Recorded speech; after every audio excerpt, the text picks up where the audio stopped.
Okay, I want you to try something. Close your eyes for a second and really, really try to put yourself in this room. The place is Rome. The date is June 22nd, 1633. We're inside the convent of Santa Maria sopra Minerva. It's the peak of the Italian summer, so you can just feel how stiflingly hot it is. The air in this stone chamber is it's thick, heavy. You can smell the old parchment, the sweat of all these nervous men. And right in the middle of this room, kneeling on this hard, unforgiving stone floor, is an old man. He's an old man. And we forget that part. You know, he's 70 years old. In the 17th century, that's ancient. Right. He's frail. His joints are probably just screaming with arthritis, and he's terrified. This is a man who spent his entire life debating dukes and cardinals with a sharp tongue and his head held high. Yeah. But in this moment, he is being broken. This is Galileo Galilei, the man who, and this is no exaggeration, quite literally tore the roof off the sky and showed us what the universe actually was. And now he's being forced to, and this is a direct quote from the official Inquisition record, to abjure, curse, and detest the very truths that he discovered. It's just unbelievable. He has to kneel there in front of everyone and publicly declare that the earth does not move, that it's the fixed, unmoving center of everything. Even though he knows better, he has the math, he has the observations, he has this absolute certainty that it isn't true. I mean, it is, without a doubt, one of the most just devastating scenes in the entire history of human thought. You're watching this immovable object of authoritarian dogma just smash into the unstoppable force of scientific truth. And in the short term, yeah, the dogma wins. It makes your blood boil just thinking about it. Yeah. And that's where we get that legendary whisper, right? The story that everybody knows. As he struggles to get up, humiliated old, he mutters under his breath, "It was he move off." And yet it moves. It's the ultimate mic drop of history, isn't it? It really is. Now, okay, as a historian, I have to be the buzzkill for a second. He almost certainly did not say it right there. Not in front of the Inquisitors. Oh, that would have been a death sentence. A one-way ticket to being burned at the stake, absolutely. But the phrase has survived for centuries because it captures the essence of the conflict so perfectly. You can force a man to kneel, you can ban his books, you can threaten him with instruments of torture. But you can't change reality. You cannot vote on the laws of physics. The earth moves whether the Pope permits it to or not. Exactly. And that is what we are digging into today. This isn't just a story about some guy looking through a tube at the stars. This is about the moment humanity was dragged, pretty much kicking and screaming, into realizing we are not the main character of the universe. It's a huge psychological shift. I mean, you could argue it's the biggest identity crisis our species has ever faced. We're going to look at the entire life of Galileo Galilei, not just the old man on trial, but the musician's son, the university dropout, which I actually didn't know about until we started researching this. Yeah, that surprises a lot of people. The sharp-tongued debater, the loving father. We've got a massive stack of sources here. Historical biographies, the actual transcripts of that 1633 trial. And his personal letters to his daughter, which are they're heartbreaking. Plus his big works, of course, The Starry Messenger and Two New Sciences. So our mission today is to move past the caricature. Galileo is so often painted as this, simple martyr for science, a statue on a pedestal, staring nobly at the sky. But the real man was messy. He was arrogant, he was funny, he was a hustle culture entrepreneur who loved money and wine, and he was deeply, complicatedly religious. So let's unpack this life. Where do we even start with a giant like this? We have to start in Pisa, Italy, February 15th, 1564. And just to place you in time, this is the same year Michelangelo dies. Wow. And William Shakespeare is born. That is such a cool historical overlap. It's like the baton is being passed from one era to the next. It really is. It feels like the changing of the guard, Yeah. The great Renaissance artists are fading out, and the age of reason and literature is stepping in, and Galileo is born right on that fault line. And he's born into a pretty interesting family. His dad wasn't a scientist, was he? No, not at all. And this is absolutely crucial to understanding Galileo's mind. His father, Vincenzo Galilei, was a lutenist, a professional musician and a music theorist. Okay. But Vincenzo wasn't just, playing nice tunes at court. He was arguably the first experimental scientist in the family. At the time, musical theory was totally dominated by ancient Greek ideas. Right, like Pythagoras. Exactly. Pure geometry, abstract numbers. The ancients said music worked a certain way because the math was perfect. And Vincenzo was the kind of guy who said, well, let's actually check the math. Precisely. Vincenzo actually took strings of different materials and thicknesses, he stretched them, he put weights on them, and he tested them. And he discovered that the relationship between the tension of a string and its pitch wasn't a simple linear one. So it wasn't what the book said. Not at all. He found that if you want to raise the pitch an octave, you don't double the weight on the string, you have to quadruple it. It was a nonlinear mathematical law. So he proved the ancient textbooks wrong just by physically testing the material in his own house. Yes. And you have to imagine young Galileo growing up watching this. He learns from a very early age that authority, even the incredible authority of the great Greeks, should be tested by experiment. That's a foundational lesson. It is. If you want truth, you don't look in a book. You look at the thing itself. But the plan for Galileo wasn't for him to be a scientist. His dad wanted him to be a doctor, which, let's be honest, is still the dream of so many parents today. A classic tale. My son, the doctor. Exactly. And for good reason. Medicine was lucrative. The Galilei family was noble by blood, but they were cash poor. Vincenzo just wanted financial stability for his son. So in 1581, Galileo enrolls at the University of Pisa for a medical degree. And how did that go for him? Was he a star student? Yeah. He was a terrible medical student. He absolutely hated it. He was bored out of his mind memorizing Galen and these ancient medical texts that were, frankly, mostly wrong anyway. And then we get the first famous story, the chandelier moment. Ah, yes, I love this one. So paint the picture for us. Okay, so he's in the cathedral in Pisa. It's presumably during a mass, so he should be praying or, listening to the service.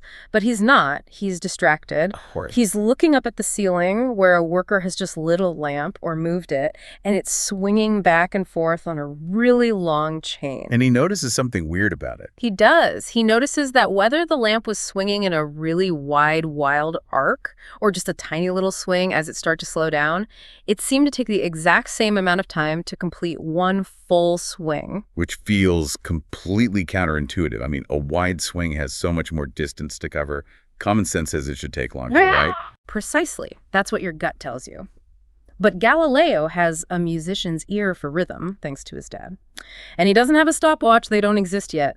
So he uses the only clock he has. His own pulse. His own pulse. He times the swings against his heartbeat, and he confirms it. The period of the swing is constant, regardless of the width of the arc.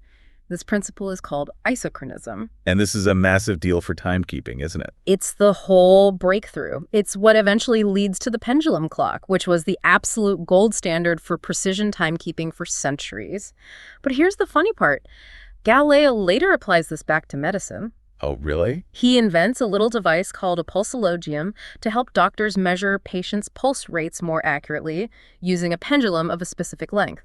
So he did end up helping the doctors after all. But this curiosity, it distracts him from his actual medical classes. Oh, completely. The final nail in the coffin of his medical career happens when he accidentally, or maybe not so accidentally, walks into the wrong classroom. I've done that. We all have. He sits in on a geometry lecture by a man named Ostilio Ricci, who was a mathematician of the Tuscan court. And Galileo is just mesmerized. He realizes that mathematics has a logic, a cleanliness, and a certainty that the sort of squishy philosophical medicine of the time completely lacked. So he pulls a classic Bill Gates or Mark Zuckerberg move and just drops out. He does. He tries to convince his dad to let him switch majors, but Vincenzo isn't having it. So eventually he just leaves Pisa in 1585 without a degree. Wow. He's 21 years old, he's unemployed, and he's seemingly a total failure in his father's eyes. I feel like that's such a comfort to anyone struggling in their 20s. Yeah. You could be a dropout and still end up becoming Galileo. Exactly. So he's a dropout. What does he do? How does he survive? He hustles. This is what I call his early hustle phase. He moves back home, he starts tutoring math to rich kids to make ends meet, and he starts inventing things to get noticed. Okay. He creates a hydrostatic balance he calls the bilancetta, the little balance, to measure the density of objects in water. It's all based on Archimedes' principles. He was obsessed with Archimedes. And this is when he starts picking fights with Aristotle, right? Because back then, Aristotle was the guy. I mean, if Aristotle said it, it was true, period. Correct. Aristotle was basically the physics engine of the 16th century. And Aristotle had claimed that heavy objects fall faster than light ones. It makes intuitive sense, right? A rock falls faster than a feather. Sure. But Galileo starts writing a draft of a work called De Motu, or On Motion, and he argues that the feather only falls slower because of air resistance. If you could remove the air in a vacuum, they would fall at the exact same rate. Okay, we have to address the elephant, or maybe the tower in the room, the Leaning Tower of Pisa. Did he actually go up there and drop 2 balls of different weights off the side to prove this? It is one of the most famous stories in the history of science, right up there with Newton's apple. But most historians think it was probably a thought experiment. Or maybe a demonstration that was performed by one of his opponents to try and disprove him, and Galileo just spun the story later. So it's a good story, but maybe not true. The important thing is that he did prove the concept. He just did it in a much smarter way that actually allowed for better measurement. He used inclined planes. Ramps. Just ramps. Think about it. Gravity is way too fast to measure accurately with your pulse. If you just drop a rock, it's over in a second. But if you roll a polished bronze ball down a very gentle, very smooth wooden slope, you are effectively slowing down gravity. And you can time it much more accurately. Much more.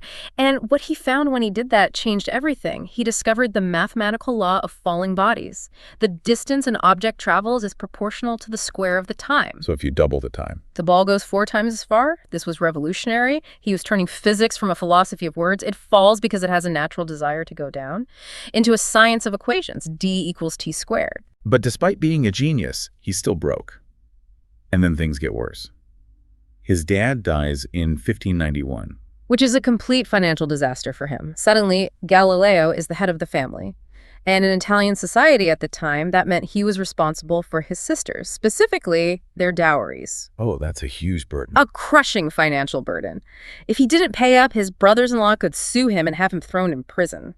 He needed a better job, and he needed it desperately. So that's what pushes him to move to Padua. In 1592, yes.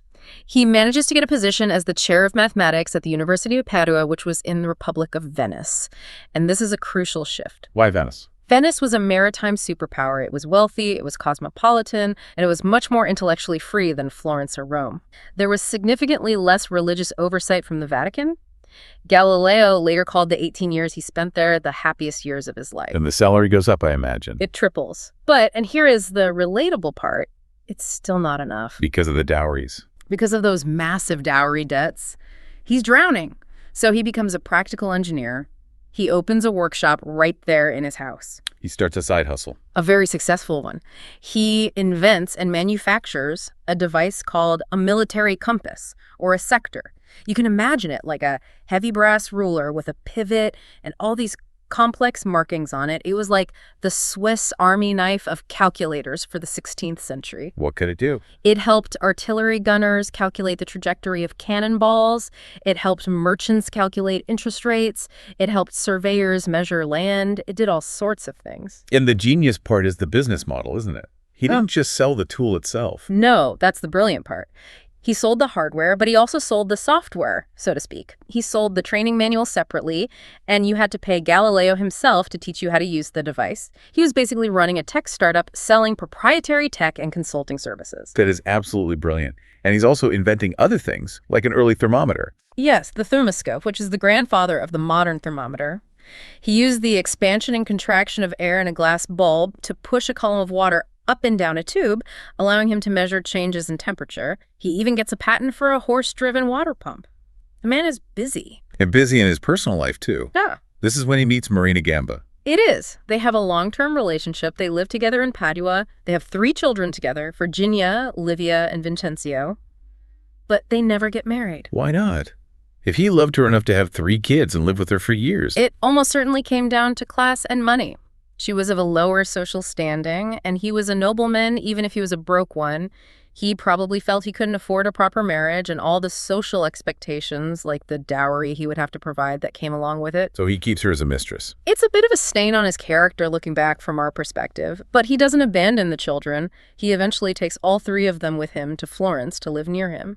And Virginia, his oldest daughter, she becomes incredibly important to him later on, doesn't she? She becomes the emotional anchor of his entire life. We'll definitely talk more about her when we get to his later years, but their deep bond is forged right here in Padua. Okay, so let's set the scene for 1609. Galileo is 45 years old. He's doing well. He's a respected professor. He's making money with his gadgets. He has a family. But he's not Galileo yet. He's not the legend. No, he's not. But 1609 is the year everything changes. News arrives from the Netherlands. Some Dutch spectacle makers have figured out that if you put two lenses in a tube, you can make distant objects look closer. The spyglass. Right. Now, most people saw this as a toy or maybe a crude military tool. The quality of those first Dutch ones was terrible, blurry, maybe 3x magnification. You could barely see anything useful. But Galileo sees more. Galileo hears about it, and without even seeing one in person, he figures out the optics. He understands how the light refraction works. And he was a master craftsman by now from all his workshop days, so he starts grinding his own lenses, and he drastically improves the design. He builds one that magnifies 8 times, then 20 times, then 30. And being the hustler that he is, his fresh thought isn't about astronomy. It's about military sales. Exactly. He's in Venice, a naval power. So he takes the Venetian senators up to the top of the Campanile, the big bell tower in St. Mark's Square. He hands them his new, improved telescope. And they look out at the sea. They look out at the Adriatic Sea, and they can see the sails of enemy ships 2 hours before they are visible to the naked eye. For a naval commander, that is priceless. That's the difference between being ambushed and setting an ambush. It's life or death. The Senate is just blown away. They double his salary on the spot and give him tenure for life. So he's set. He's rich. He's secure. He could have just coasted from there, taught his classes, and lived a very comfortable life. He could have, but he did the one thing that nobody else had really thought to do, or at least hadn't done with the tool this powerful. He waited for nightfall, and he pointed the tube up. And this is where the starry messenger is born. What's the very first thing that shocks him? The moon. You have to put yourself in the Aristotelian worldview that everyone, and I mean everyone, believed. The Earth is the center, and it is corrupt, it's heavy, it's imperfect. But the heavens, everything above the moon, are perfect. The celestial bodies are supposed to be perfect. Smooth spheres made of some divine substance called ether. Divine billiard balls. That's a great way to put it. Unchanging and flawless. And Galileo looks at the moon through his 20x scope and sees A mess. a complete mess. He sees a world. It's got craters. It has jagged mountains. It has deep, dark valleys. It looks like Earth. And he actually uses the shadows cast by the lunar mountains to calculate their height, proving they are real geological features, not just discolorations. He proves the moon is just a rock. And that one observation shattered the physical distinction between the corrupt Earth and the perfect heavens. And then he points it at the Milky Way. And he sees it's not a celestial cloud or a smudge in the night sky, as people thought. It's millions upon millions of individual stars, all densely packed together, too faint to be seen with the naked eye. The universe just became infinitely bigger and more crowded than anyone had ever imagined. But the big one, the discovery that really breaks the old model, is Jupiter. January 1610, this is the moment. He points his tube at Jupiter, and he sees 3 little stars in a perfectly straight line right near the planet. He just assumes they're background stars. He makes a note of it. But then he looks again the next night. He looks again. And they've moved, but they're still with Jupiter. Over a few weeks, he tracks them obsessively, night after night. He finds a 4th one, and they're clearly weaving back and forth, appearing and disappearing behind Jupiter. They aren't stars. They are moons. Why was that such a big deal? Why did 4 tiny little moons circling Jupiter just upset the entire apple cart? Because the geocentric model, the idea that Earth is the absolute center of everything, relied on the physics that everything must orbit the Earth. A common argument was, well, if the Earth moved through space, it would leave the moon behind. But here, clear as day, were 4 bodies orbiting Jupiter while Jupiter itself was moving across the sky. So if Jupiter could carry its own little solar system along with it, why couldn't the Earth orbit the sun and not lose its moon? It just completely removed the biggest physical objection to the sun-centered or Copernican system. The smoking gun. It is. And Galileo, who is ever the political operator, knows he needs protection for this revolutionary and dangerous discovery. So he names them the Medicean stars, after the Medici family, the powerful Grand Dukes of Tuscany. A very smooth move. Naming a moon after your potential boss. And it worked. He dedicates his new book, Sidereus Nuncius, the Starry Messenger, to them. It's published in March of 1610, and it sells out immediately. Galileo becomes the most famous scientist in Europe overnight. And he uses that fame to negotiate a new job, right? He does. He gets himself appointed chief mathematician and philosopher to the Grand Duke of Tuscany. This means he has no teaching duties and a huge salary. So he leaves Padua. He leaves Venice. and he moves back to Florence. He leaves the safety of the Republic of Venice. Yes. And with hindsight, we can say that this was his fatal mistake. In Venice, he was protected from Rome by a powerful secular state that didn't really care what the Pope thought. In Florence, he's a courtier. He's under the thumb of a devoutly Catholic court, much closer to the Vatican's influence. He traded freedom for prestige and a fancy title. And the trouble starts brewing pretty much immediately. Immediately, he just keeps making discoveries that annoy the traditionalists. He observes the phases of Venus. And this is a really critical technical point that, for any astronomer, just nailed the coffin shut on the old system. Okay, explain that one to us. Why do the phases of Venus matter so much? So, in the old Earth-centered model, Venus is always located somewhere between the Earth and the Sun.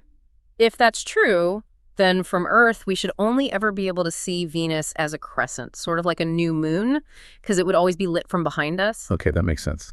But what Galileo saw was that Venus went through a full cycle of phases, just like our moon does. It gets big and crescent-shaped when it's close, but it also gets small and perfectly round, a full Venus. And the only way that's possible. The only way the geometry allows for a full Venus is if Venus is on the opposite side of the Sun from us. It had to be orbiting the Sun. It was undeniable proof. The old Ptolemaic system was officially dead. And they looked at the Sun itself, the sunspots. Right. He projects the image of the Sun onto a piece of paper. You never want to look directly at it. And he sees these dark spots that move and change shape. This gets him into a nasty public feud with a Jesuit astronomer named Christoph Scheiner. What was their argument about? Scheiner tried to save the perfect Sun idea by claiming the spots weren't on the Sun at all. He said they were tiny little satellites orbiting the Sun. But Galileo proved, through simple math and perspective, that they had to be on the surface. The Sun was rotating, and it was corruptible, it had blemishes, it wasn't some ball of divine perfection, it was a physical object. So by now he's got enemies, and they actually form a group. A league, yes. His friends mockingly called them the Pigeon League, which was a pun on their leader's name, Lodovico delle Colombe. Colombe means dove or pigeon in Italian. That's pretty good. These guys were determined to take him down. They attacked him on everything, even on why ice floats. Why ice floats? That seems incredibly petty. It was symbolic of the whole conflict. Aristotle had said that ice floats because of its flat shape, something to do with surface tension. Galileo said, "No, you're an idiot. It's Archimedes' principle. It's less dense than water." And he won the debate, I assume? Oh, he destroyed them in public debates. He used biting sarcasm. He made them look like fools. Yeah. Which honestly just made them hate him even more. He was winning all the scientific battles, but he was losing the war for public opinion among the powerful elites. Yeah, it's never a good idea to humiliate your enemies in public. Yeah. So they change tactics. They stop arguing science and they start arguing scripture. And this was the danger zone. They started pointing to passages in the Bible, like in the book of Joshua, where God commands the sun to stand still, to lengthen the day for a battle. The classic argument. They said, look, if the Bible says the sun stood still, that must mean it was moving before. If you say the earth moves and the sun stays still, you are calling the Bible a liar. You're a heretic. How does Galileo handle this? Does he back down? No, he doubles down. He writes a famous letter, which becomes an essay, called The Letter to the Grand Duchess Christina in 1615. It's a masterpiece of theology and science. He argues for what's called the concept of two truths. Two truths. He says the Bible and nature are both from God, so they cannot contradict each other. And he writes this amazing line, the Bible tells us how to go to heaven, not how the heavens go. That's a great line. It's fantastic. He argues that scripture often uses metaphors and language for the common people, but nature is written in the absolute, unchangeable language of mathematics. If the Bible seems to contradict math, it means you're just interpreting the Bible wrong. Which sounds perfectly reasonable to us today. But in 1615, this is the height of the Counter-Reformation. The Catholic Church is terrified of losing its authority after the Protestant Reformation. They are extremely sensitive about anyone telling them how to read the Bible. Especially a layman. Especially a layman. A mathematician, not a priest, telling the church's top theologians that they are reading their own sacred book wrong. It was seen as unbelievably arrogant, and it was dangerous. So the Inquisition gets involved. In 1616, 2 Dominican friars officially denounce him. The Holy Office investigates, and the verdict is harsh. They formally declare the idea of a moving earth to be foolish and absurd in philosophy and formally heretical. Heretical, that is the scary word. It's the one you don't want to hear. Cardinal Bellarmine, who was the hammer of the heretics, the real heavy hitter of the church, he summons Galileo, and he warns him. He is told officially that he cannot hold or defend this Copernican theory. But he's not arrested or punished? Not yet. He's just silenced. But there's a crucial, sneaky detail here that comes back to haunt him. In the official file, there was an unsigned minute, like a side note, that said he was also forbidden to teach the theory in any way, shape, or form. Which is a much stricter limitation. Much stricter. Galileo claimed later he was only told the first part, not to hold it as truth, which meant he thought he could still discuss it as a hypothesis.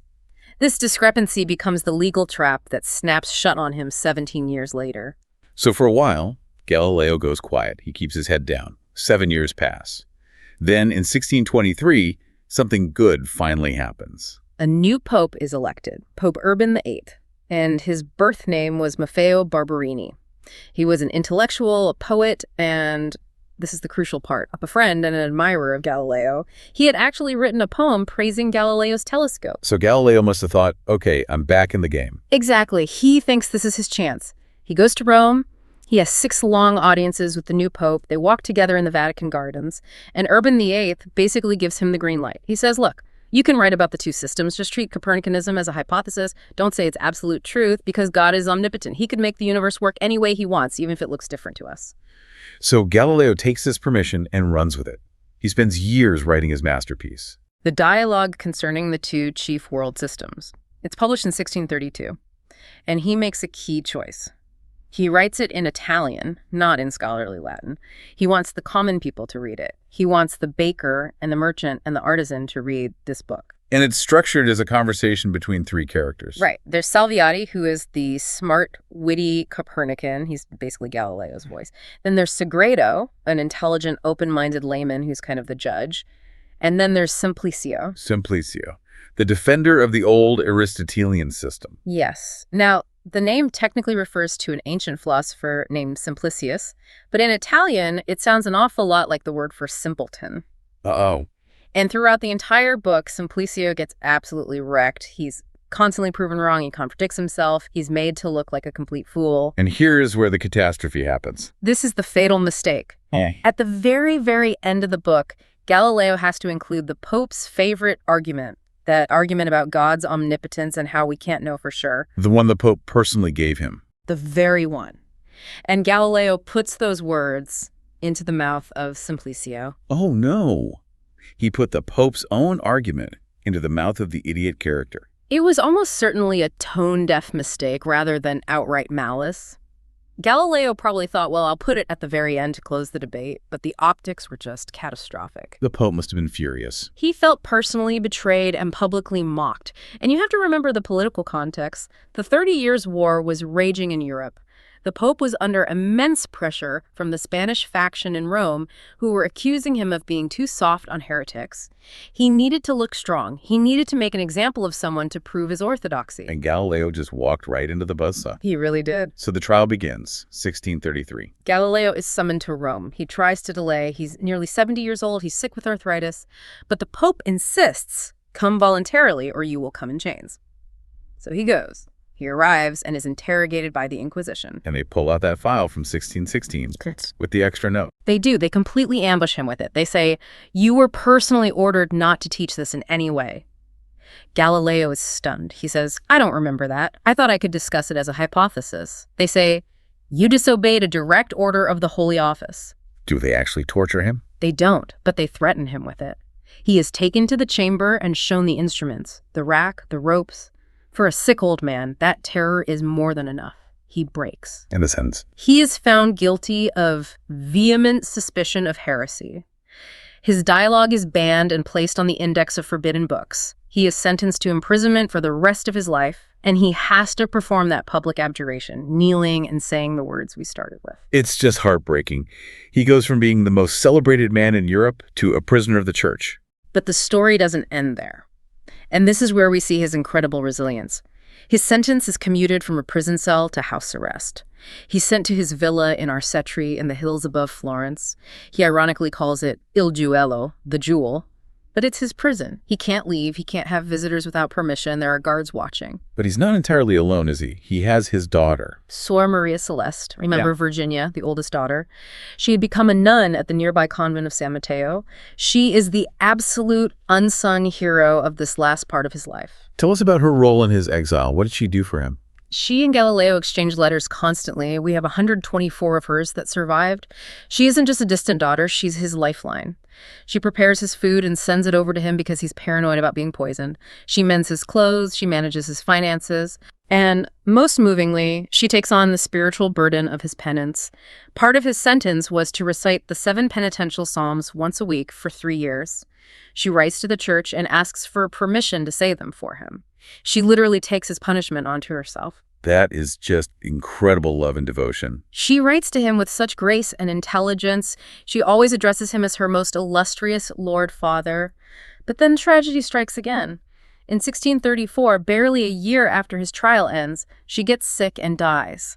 She was only 33 years old. That must have just destroyed him. He was utterly devastated. He wrote in a letter that he felt called by his daughter to follow her to the grave.